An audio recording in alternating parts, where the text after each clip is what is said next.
Sir அந்த மூக்கு matter சொன்னீங்க. தமிழ் இண்டஸ்ட்ரியில் பார்த்தீங்கன்னா ரஜினி சாருக்கும் அது மாதிரி தான் இருக்கும்.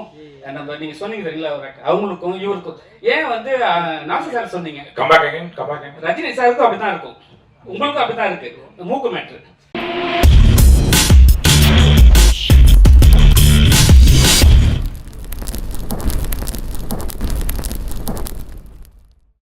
பெரிய ஆமா ஒரு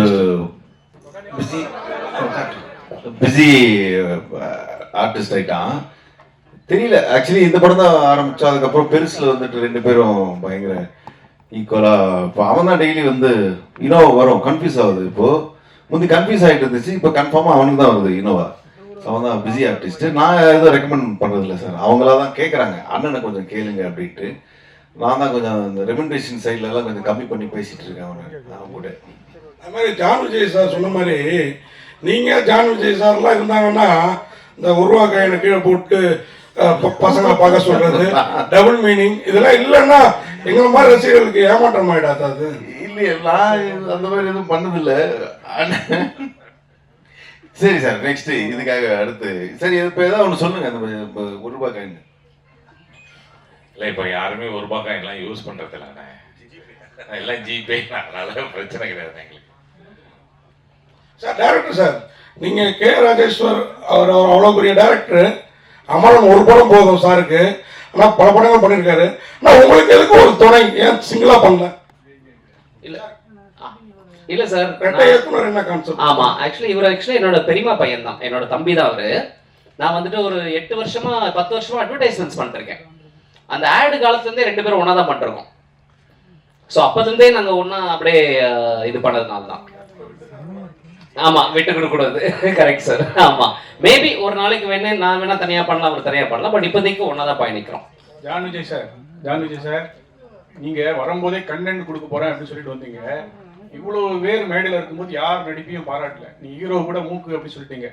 மணிகண்டன் வந்து நடிப்பு அருமையா நடிச்சிருக்காரு, பிரமாதமா நடிச்சிருக்காருங்க. ஐஸ்வர்யா ராஜேஷ் சொல்லிதான் நீங்க பேசினீங்களா வரும்போதே போன் பண்ணி என் தம்பி கலை அண்ணன் சொல்லுங்க அப்படின்னு? இல்லை சார், ஒரு நல்ல நடிகனுக்கு ஒரு நடிகனை பார்த்தா உடனே ஐடென்டிஃபை பண்ணுறது ஈஸியாக ஐடென்டிஃபை பண்ணிடலாம் சார். இல்லை, மூக்கை பற்றி பேசணும்னா நிறைய பேசலாம் சார், அதுக்கு வேற கேள்வி கேட்டீங்கன்னா நான் பதில் சொல்லுவேன் சார். ஐஸ்வர்யா ராஜேஷும் வந்து எனக்கு ரொம்ப வருஷமாக தெரியும். அவங்கள very hard working person, and whatever she is today, she's made it by her hard work. I will always appreciate that because நாங்களும் அந்த மாதிரி தான் சார், கஷ்டப்பட்டு வாழ்க்கையில் வந்தவங்க சார். எங்களுக்கு கண்டென்ட் கொடுக்கணும்னு ரொம்ப பிடிக்கும் சார், அதுதான் நாங்கள் குட் ஆக்டர்ஸாக இருக்கோம் சார். கை தட்டுங்க sir please sir. Thank you sir.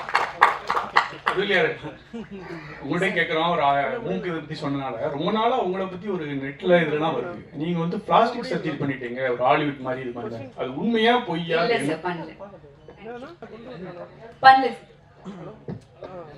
Sir Manoj sir, ஒரு கொஸ்டின். 8 வருஷம் அந்த கதையை நீங்க பல நிறுவனங்கள்ல இருந்திருக்கீங்க, 8 வருஷம் கழிச்சு இந்த ப்ரொடியூசரை டைரக்டருக்கு ரெஃபர் பண்ண காரணம்? ஒன்றும் இல்லைங்க, இது வந்து இந்த 8 வருஷம் எந்த ப்ரொடக்ஷன் கம்பெனி, எத்தனை ப்ரொடக்ஷன் கம்பெனி, இதை தூக்கி வச்சிருங்க. ஓகே, நீங்க ஒரு நல்ல புத்தகத்தை படிச்சீங்கன்னா உங்களுக்கு வந்து அந்த புத்தகம் வந்து உங்களோட உங்க லைஃப்ல சேர்ந்து டிராவல் ஆகும். கரெக்டா? ஓகே, இந்த புத்தகத்தை நான் படிச்சிருக்கேன், இது நல்லா இருக்குன்னு நீங்க நினைப்பீங்க. கரெக்டா? நான் இந்த படத்துடைய பவுண்ட் ஸ்கிரிப்டை முன்னாடியே படித்தேன். ஓகே, நான் வந்து என்னுடைய ஸ்டைல் என்னன்னா, நான் வந்து கதை கேட்டால் ஏன்னா தானு கேட்கணுங்கிறதுக்காக கேட்க மாட்டேன். ஓகே, ஒரு கதை எனக்கு எடுபடலைன்னா கூட யாரோ ஒருத்தங்க நான் உங்களுக்கு கதை சொல்லியிருக்கேன்னு சொல்லும்போது இந்த கதையை இதைத்தானே சொன்னீங்கன்னு ஏதோ எனக்கு வந்து அது கோர்வையாக சொல்ல எனக்கு வந்து தெரியும். ஓகே, இந்த கதை என்னுடைய மனசில் வந்து நல்லாவே பதிஞ்சிருந்துச்சு. இது எப்போ இது வந்து படமாக எடுக்கப்பட்டாலும் அந்த காலகட்டத்துக்கு ஏற்ப ஓகே அது வந்து கரெக்டாக இருக்கும் அப்படிங்கிற நம்பிக்கை எனக்கு இருந்துச்சு. அது என் மைண்டில் பதிஞ்சிருச்சு. நான் வந்து ஒரு புது கம்பெனியில் இது பண்ணுறேன், என்னோட ப்ரொடியூசர் என்ன கேட்பாரு, ஓகே சரி ரைட்டு, நீங்கள் வந்து இது வரைக்கும் உங்களுடைய எக்ஸ்பீரியன்ஸில் நீங்கள் வந்து கேட்ட கதைகளில் இது பண்ணதில் என்னெல்லாம் நல்லா இருக்குன்னு நீங்கள் வந்து ஃபீல் பண்ணுறீங்கன்னு சொல்லும் போது அதில் எனக்கு ஞாபகம் வந்த கதைகளில் இது ஒன்று. இன்னொன்று அதுக்கு வந்து இன்னொரு ஒரு ஒரு இதுவும் இருக்குது. இப்போ நான் சொன்னேங்கிறதுக்காகலாம் யாரும் கதை படம் எடுத்துட போகிறது கிடையாது. ஓகே, அது என்னுடைய ப்ரொடியூசருக்கு பிடிக்கணும். ஓகே, அவர் இன்னொரு 4 பேர்கிட்ட இப்படி ஒரு கதை இருக்குது அப்படின்னு கேட்டிருக்கலாம். அவங்க ஓகே ஃபைன் அது நல்லா இருக்குன்னு சொல்லணும். இது எல்லாருமே சேர்ந்து ஆஹா இந்த கதை நல்லா இருக்குன்னு எல்லாரும் சேர்ந்து என்டாஸ் பண்ணது தான். அது என்கிட்ட முதல்ல வந்துச்சு. அதை வந்து ஒரு நல்ல கம்பெனியுடைய வெற்றிக்கு நல்ல கதையை ஐடென்டிஃபை பண்ணி கொடுக்க வேண்டியது வந்து எங்கள் எல்லாருக்கும் ஒரு கடமை. அது இந்த கதை என்கிட்ட வந்துச்சு, நான் அனுப்பிவிட்டேன். சார் மனோஜ் சார் உங்களுக்கு தான் இங்கே சார் பிடிஜியோட முதல் படம் இதுக்கு அடுத்த படம் ரிலீஸ் ஆகிடுச்சு. ஏன் சார் இந்த தாமதம்? ஏன்னா பிடிஜி மாதிரி பெரிய கம்பெனிஸ்க்கு ரிலீஸ் பெரிய இஷ்யூ கிடையாது.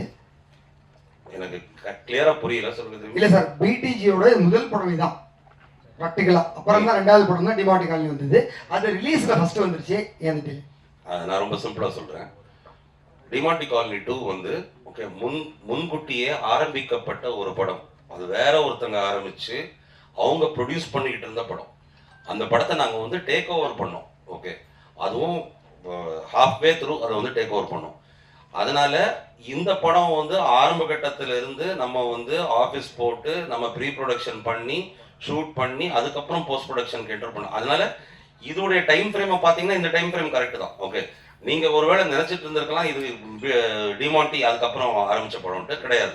Demonte was already started by somebody else much before this movie. Sir உங்களுக்கு தான் சார், நீங்கள் ஸ்டேஜில் பேசும்போது ஒரு வருத்தப்பட்டீங்க. எல்லாருமே என் மேலே தான் குறை சொல்கிறாங்க, ஆனால் ஆர்டிஸ்ட்லாம் இதில் தான் உட்காந்துதான்ட்டு. யார் மேலே வந்து முக்கியமாக ஒரு விஷயம் சொல்ல வர்றீங்க. ஏன்னா சில பேர் காமெடி பண்ணுவாங்க, சில பேர் வந்து உங்களை கஷ்டப்படுத்திருப்பாங்க. எங்களை யாருமே கஷ்டப்படுத்தலை. இவங்களுமே ஓகே அவங்க அப்படின்னு சொன்னதும் அதுவும் ஒரு காமெடி தான். நாங்கள் பதிலுக்கு இவங்க தான் சொன்னதும் ஒரு காமெடி தான்.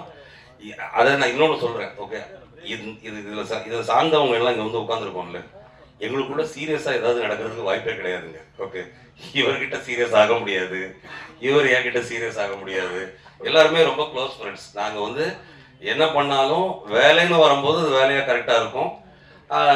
பண்ணி இப்போ இவங்கெல்லாம் வந்து இப்போ வந்து ப்ரொடியூசரை மீட் பண்ணும்போதும் அது செட்டில் இருக்கும்போது ஒன்று, மற்ற நேரத்தில் பார்க்கும்போது இவங்க ப்ரொடியூசர் ஓகே எல்லாரும் பயங்கரமாக ஜெல்லாவாங்க, எல்லாரும் சேர்ந்து பயங்கரமாக ஜோக் அடிச்சு பேசிகிட்டு இருப்பாங்க.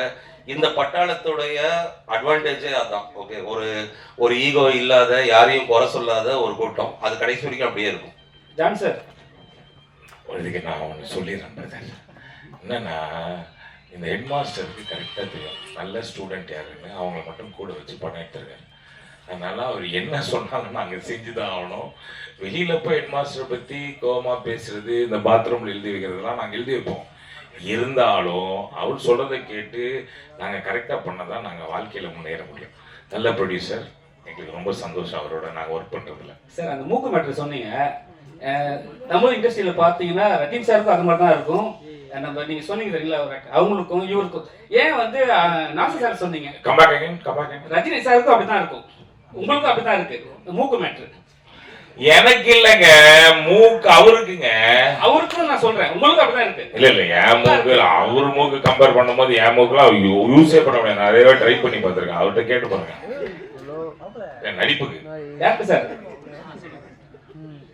சார் நீங்க ஏதாவது டேரக்டர் ஒர்க் பண்ணிருக்கீங்களா? நீங்க பேசும்போது லைட்டா கண்ணு மூடி பார்த்தா மிஸ்கின் சார் வாய்ஸ் வருது, சொல்லியிருக்காங்களா? இல்ல, யாரும் சொன்னதில்லை. ஆக்சுவலி இது வரைக்கும் சொன்னதே கிடையாது. பேசுறது பார்த்தா மிஸ்கின் சார் இருக்கு அப்படின்னு. இல்ல சார், அது யாரும் சொன்னது கிடையாது. பட் நான் யாருக்கும் டைரக்டரா ஒர்க் பண்ணது கிடையாது. நான் ஒரு அசிஸ்டன்ட் கேமராமேனா இருந்திருக்கேன் மேக்ஸிமம். அதுக்கப்புறமா அஃப்கோர்ஸ் அப்பா இருக்காரு. ஸோ அப்பா கிட்ட இருந்துட்டு எல்லாம் கத்துக்கிட்டது தான். சார், ஒரு கதைக்கு ஏன் சார் 8 வருஷமான காத்திருப்பு? அந்த காத்திருப்போட வழி என்ன? இல்ல 8 வருஷமா நான் இந்த கதை எழுதி நான் சொல்லி அது வெயிட் பண்ணிட்டு இருக்கும் போது நான் அடுத்த சான்ஸ்லாம் நான் பண்ணிருக்கேன். அடுத்த கதைகள், அடுத்த விஷயங்கள். இப்போ இன்ஃபேக்ட் இந்த கதை வெயிட்டிங்ல இருக்கும்போது தான் நான் வைபவ் சாரை மீட் பண்றேன். இன்னொரு வெப் சீரிஸ் ஒன்று பண்ணலாம் அப்படின்னு சொல்லிட்டு. ஸோ இதை மாத்திரம் வச்சுட்டு நான் உட்காந்துல அடுத்தடுத்து கதைகளை எழுதி தான் இருக்கோம். பட் இது என்னமோ 8 வருஷம் ஆயிடுச்சு, அவ்வளவுதான், வேற எதுவுமே கிடையாது. டைரக்டர் சார், இங்க பேங்க் ராபரிங்கிறது தமிழ் சினிமாவுக்கு புதுசு கிடையாது, வங்கி கொள்ளைங்கிறது கிடையாது. ஆமா, அந்த படங்கள்லாம் இல்லாம இதுல என்ன டிஃபரெண்ட் பண்ணிருக்கீங்க? என்னன்னா, நம்மளோட படம் வந்துட்டு பேங்க் ராபரி வந்துட்டு இப்போ போறோம் ஒரு பேங்க் ராபரி, அந்த இடத்துல வந்துட்டு ஒரு ஸ்டாண்ட் அவுட் இருக்குது, போலீஸ் வராங்க, அந்த மாதிரி இல்லாம பேங்க் ராபரி பண்றதுக்கு உண்டான ப்ராசஸ் தான் நம்ம படமே. ஸோ எடுத்தோடனே ஒரு பேங்க் ராபரி வந்தாச்சுப்பா பேங்க்ல மாட்டிக்கிட்டாங்கன்ற மாதிரிலாம் கிடையாது. அந்த ப்ராசஸ் தான் படமே. அண்ட் அதை வந்துட்டு நீங்க படம் பார்த்தீங்கன்னா உங்களுக்கு தெரியும், அந்த மெயினா இருக்கக்கூடிய 4 கேரக்டர்ஸ்க்கு உண்டான அவங்களுடைய ஃபிளாஸ் இருக்கும். அதெல்லாம் நீங்க ட்ரெய்லர்லாம் நீங்க பார்க்கும்போது உங்களுக்கு ஒரு ஐடியா கிடைக்கும். அதுல நீங்க பாத்தீங்கன்னா அந்த 4 கேரக்டர்ஸை வச்சுக்கிட்டு எப்படி பண்றாங்க அப்படின்றதுதான் கதை. வைபவ் சார், ஐடியா கிடைக்கும் அப்படின்னா பேங்க் இது ராபரி பண்றதுக்கான ஐடியாவா? ஐடியா கிடைக்குன்னு சொல்றாரு. பேங்க் ஏதோ ராபரி பண்றதுக்கான ஐடியாவா? நம்ம இது டைரக்டர் சார் கேக்குது. என்ன சார்? பேங்க் ராபரி பத்தி சொன்னீங்க, ரொம்ப சுவாரஸ்யமா இருந்தது. ஆமா சார். பார்த்தாலே ஐடியா எல்லாம் கிடைக்கும் அப்படின்னீங்க. ஒருவேளை வந்து ராபரி பண்றதுக்கான ஐடியாக்கள் எல்லாம் கிடைக்கிற அளவுக்கு இருக்குமா? இருக்காது சார், அந்த மாதிரிலாம் எதுவுமே இருக்காது, கண்டிப்பா இருக்காது. இருக்குங்க கட்டாயமா. படமே அது எப்படி ஐடியா இல்லாம பேங்கை ராப் பண்ண முடியும் சொல்லுங்க. ஆனா ராப் பண்றோமா இல்லையான்றது தான் படம். அதை நீங்க பார்த்தாதான் உங்களுக்கு தெரியும். சார் நீங்க இந்த படத்துல இருக்கிறதெல்லாம் ஃபாலோ பண்ணுங்க. வைபவ் வந்து ஒரு கமெண்ட் விடுவார், அந்த ட்ரெய்லர்லேயே நீங்க வந்து பார்த்துருப்பீங்க, உங்களை வச்சுக்கிட்டு ஒரு பவர் பேங்கை கூட திருட முடியாதுன்ட்டு. ஸோ இந்த படத்துல இருக்கிற ஐடியாஸ் எல்லாம் ஃபாலோ பண்ணீங்கன்னா அதுதான் ரிசல்ட். பவர் பேங்கை கூட திருட முடியாது. அதனால பேங்க் எல்லாம் ரொம்ப பாதுகாப்பாகவே இருக்கும், கவலைப்படாது. சார் வைபவ் சார், எப்பவுமே உங்களோட இது வந்து ஏபிசி சென்டர், உங்களுக்கு எது பிடிச்ச சென்டர்? ஏன்னா நீங்க வந்து படம் சொல்லும் போது சில விஷயம் சொல்லியிருக்கீங்க, எனக்கு வந்து பி சென்டர் தானே நான் காலி பண்ணிட்டு போவேன்ட்டு. ஆமா, அந்த ஒரு படத்திலேயே சொல்லியிருக்கீங்க. வெங்கட் பிரபு படத்துல ஒரு லாஸ்டிங்ல வந்து cutting power Jai. Okay okay சரி, அந்த சீன்ல வந்து நீங்க சொல்லியிருப்பீங்க. ஸோ இப்போ எப்படி தோணுது உங்களுக்கு? ஏபிசி எல்லா சென்டரும் ட்ரை தான் இன்னும் பண்ணியிருக்கோம். அட்லீஸ்ட் நல்ல ஏல எல்லாம் வந்து நல்ல மரியாதை இருக்கு. பில நெக்ஸ்ட் இந்த படத்து வழியா வந்துடும். நம்பிக்கை இருக்கா உங்க மேல? இருக்குங்க, நம்பிக்கை தான் வாழ்க்கை. எங்க எங்க எங்க நம்பிக்கை தான் வாழ்க்கை, என்ன சொல்றது. Thank you sir. சார் நீங்க நல்லா சுரங்கம் தோணுனீங்க. ஆனா அண்ணன் தண்ணி அடிச்சுட்டு ஜாலி பண்ணிட்டு இருந்தாரு. என்ன அவருக்கு சேர்த்து நீங்க தோணுனீங்களா சுரங்கத்தை?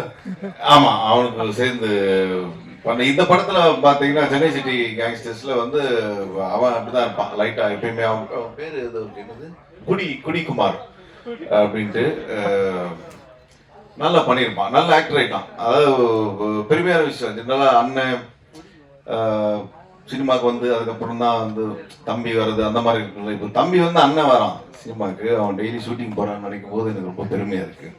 சார் நீங்க நடிச்ச நிறைய படங்கள் வந்து உங்களுக்கு கதை கேட்டு இருப்பீங்க, ஆனா கை நடுங்கி போயிருக்கணும். சில படங்கள் நடிச்சிருந்தா நல்லா இருக்கும்னு சொல்லிட்டு எந்த படம் நினைக்கிறீங்க? நீங்க சூஸ் பண்ண படத்துல ஏதாவது படம் வந்து கை நடுங்கி போயிருக்கும், நீங்க நடிச்சிருந்தா இந்த படம் நடிச்சிருந்தா இன்னும் பெரிய லெவல்ல இருந்திருக்கும் அந்த படம், எந்த படம் நினைக்கிறீங்க? அந்த லிஸ்ட் நம்ம தனியா ஒரு 1 hour இன்டர்வியூ வச்சுக்கலாம். Okay sir. படத்துக்கு சென்னை சிட்டி கேங்ஸ்டர்னு படம், இதுவும் பேங்க் கொள்ளையடிக்க படம்.